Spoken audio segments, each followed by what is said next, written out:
카니 웨스트가 아디다스한테 좀 약간 열이 받아 있는 것 같은데? 거의 완전 빡쳐 있는 것 같은데요. 보셨죠? 네. 이거 이지데이도 카니 웨스트와는 전혀 그 합의가 없이 했다. 네. 카니가 좀 막 되게 열받아갖고 지금 막 그러던데?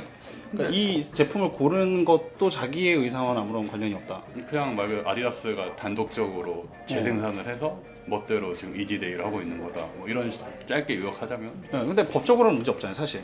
그렇겠죠? 법적으로는 문제 자세하게 없는데 모르겠지만. 그냥 더 이상 카니 웨스트 이러면 안 된다라는 이야기고 거기에 빡친 거고 2026년까지인가 계약이 남아 있던데 아직까지는 어떡하냐고 그러지? 둘이? 이 정도면 거의 이혼 직전에 부부 사이 아닐까? 사주 후에 봐야 될 것 같은. 약간 이런 사이가 안 좋다라는 뉘앙스를 밝힌 거는 얼마 전에 나왔던 그 슬라이드, 아디다스의 그 등고선 슬라이드. 그때부터 살짝 느낌상 지금 보면 약간 결별 분위기로 가고 있어요. 계약 기간이 4년이나 남았는데 얘기를 한다는 거는 돌아서 생각을 하고 있어서 어느 정도 빌미를 아디다스가 제공했다는 거를 좀 계속 얘기를 하기 위한 것 같기도 하고. 약간 분위기 조성도 좀 있을 것 같고. 살짝 그 기분 진짜 상한 건 맞지만 요걸 또 공적으로 얘기를 해야 또 카니에 팬들은 어떻게 그럴 수 있어 아디다스 막 이렇게 해주면 좀 이렇게 정당성이 부여되잖아. 자기에게 유리한 조건을 만들 수 있죠. 그런 게 좀 부여되니까 아마도 그것 때문에 한 게 아닌가 싶긴 해요, 사실. 근데 인사는 해야지. 인사합시다. 안녕하세요. 안녕하세요. 성락입니다. 네, 또 왔습니다. 또 부르시더라고요. 네, 계속 해야죠, 같이. 또 감성 나옵니다. 네, 감사합니다. 제 채널 업로드가 3주째 되고 있지 않은데 여기에 2주째 출연합니다. 그냥 이제 채널 통합하는 것도 그렇게 나쁘지 않지 않을까 아직 생각해요. 구독자는 제가 조금 더 네, 많은데. 시작하신 지가 언젠데. 자, 일단 오늘은 각자의 어떤 특별한 사연이 있는 신발에 대한 얘기를 좀 한번 해보려고 합니다. 근데 지금 올려놓으신 신발이 뭐예요? 이거는? 이거 이제 잊혀진 신발 중에 하나죠. 아크로님 프레스토로. 네, 맞아요. 네. 우리 아크로님 에르스 휴 형님께서 디자인하신 프레스토인데 이 특유의 이 발목까지 올라오는 디자인, 그다음 아크로님 특유의 이런 뭐 지퍼, 이런 뭐 이게 그때 당시 아크로님 자주 지금도 좀 활용하시는 것 같지만 그 특유의 로고 패턴, 그다음에 뭐 이런데 보시면 여기 아크로님 로고 이렇게 딱 이렇게 라인 딱 되어 있는 거, 이런 디테일들이 굉장히 괜찮고 착용하면 편한 신발. 사실 이게 이제 이너슈즈라는 거는 바깥에 어퍼가 따로 있고 네, 맞아요. 안쪽에 양말 같은 형태의 이제 뭐 예전에 에어조던 시리즈에서도 사용이 됐었던 방식인데 네. 프레스토가 유난히 또 이제 그런 형태를 가지고 있죠. 네, 사실 원본 프레스토는 이렇게 발목 높은 게 아니라 맞아요. 로우컷. 낮죠. 네. 네. 근데 난 이거 되게 예뻤었어 처음 보고. 너무 이쁘다 생각을 했고 디테일도. 사실 이 신발 자체는 정가 이하였다.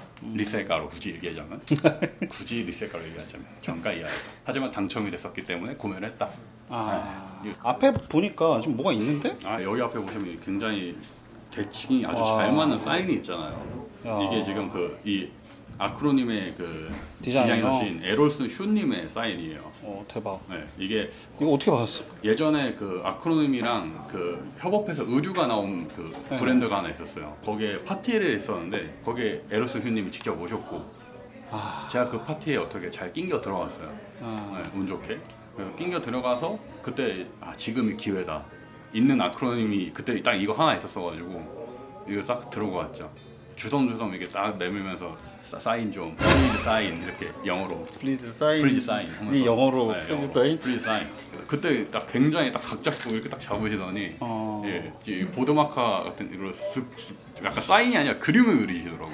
메탈리카 로고 같기도 하고. 약간 대칭 정말 잘 잡으셨다. 근데 진짜 디자이너는 디자이너다. 디자이너답게 진짜 멋있게 했네. 이걸 그때 당시에 제가 한 2번 정도 신었었는데 사인 받고 바로 그치 사인 받으면 뭐 신을 수 없지. 이제 못 신어요. 어떻게 보면 사실 다들 특별한 슈즈라고 하면은 뭐랄까 약간 다 비슷비슷하잖아요. 좀 인기 있는 게 아무래도 그런 게 되게 쉽고 저만의 특별한 그런 거랑 했을 땐 이 신발을 가져올 수밖에 없다. 자, 보통 이제 예상하기에 자기만의 특별한 슈즈 꺼내라 그러면 저는 이제 사람들이 에어이지 꺼낼 거라고 생각하시는 분들이 아마 많았을 건데 일반 슈즈야. 그냥 나이키 매장에 그냥 진열돼 있던. 이거는 진짜 정가 구매가 충분히 가능했고 저도 정가로 구매를 했어요.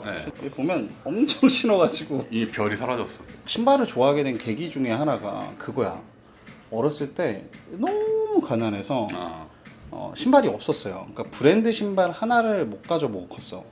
그래서 고등학교가 끝날 때까지 나이키 신발을 한 켤레도 가질 수 없었고 그래서 항상 이제 했다가 끝나고 집에 갈 때 나이키 매장에서 이렇게 구경하고 갈 정도의 사람이었단 말이야. 너무 갖고 싶은데 근데 그렇게 지내다가 친구가 신다가 구멍 나서 버린 필라 단화를 제가 주워가지고 그날 가지고 집에 왔던 게 제 첫 번째 브랜드 신발이었어요.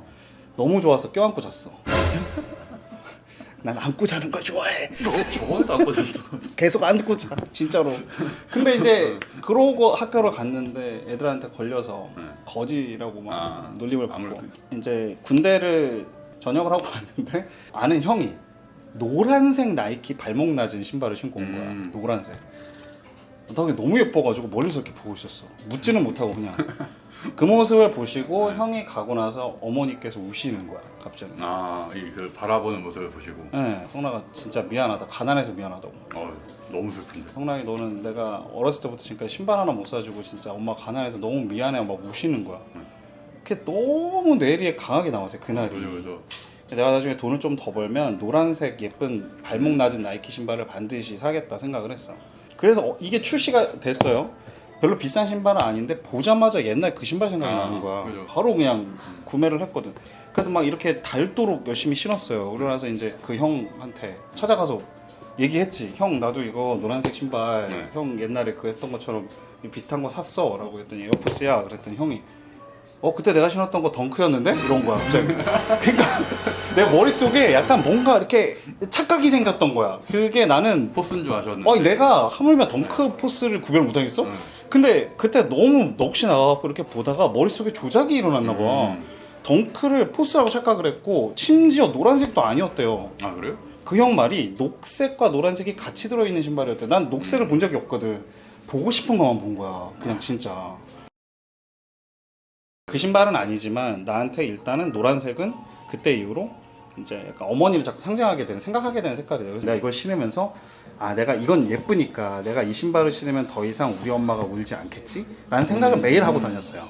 그래서 매일 이렇게 막 다를 정도로 신으면서도 엄마한테 일부러 보여드리고 그냥 얘기는 안 해도 지나가면서 나도 이제 예쁜 거 신으니까 울지 마 라고 얘기하고 그래서 저한테 되게 많은 그 애정들이 좀 있는 그런 모델이에요. 약간 역사랑 스토리가 다 있는 그런 느낌이에요. 그래서 요거는 사실 이제 스니커즈 좋아하시는 분들한테는 사실 아무 의미 없어. 그렇죠. 굉장히 개인적인 그런. 개인적인 어떤 그런 거지만 신발 취미에서 제가 오늘 이제 방송을 마련을 한 이유는 사실 뭐 저희가 이제 뭐 소위 이게 남들이 볼 때 학생들이 저 신발 갖고 있어 부럽네라고 얘기하는 하이판 신발도 많이 갖고 계시잖아요. 갖고 있는데. 물론 부러울 수 있어. 근데 진짜 이 취미의 중요한 건 자기만의 스토리야. 자기만의 이야기고. 이렇게 보통 사람들이 전혀 관심 없어하는 아크로님 프레스토인데 나는 이 디자이너를 만났던 경험 때문에 이게 나의 인생에 되게 중요한 거야 라고 얘기하는. 이건 오프화이트 프레스토보다 어쨌건 감성러님한테 더 중요한 신발이 된 거고 나한테는 요 모델은 어떤 신발과도 바꿀 수 없어. 그렇죠. 여러분들한테도 신발을 어떻게 보면 좀 이런 스토리, 여러분들만의 이야기가 있는 신발들이 더 소중하다라는 이야기 좀 드리고 싶어서 일부러 감성러님 모시고 좀 이런 이야기를 좀 준비를 해봤습니다.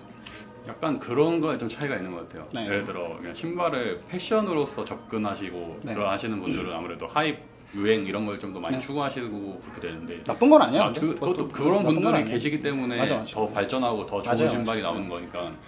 저도 물론 그런 신발들을 갖고 저도 있고. 그렇고.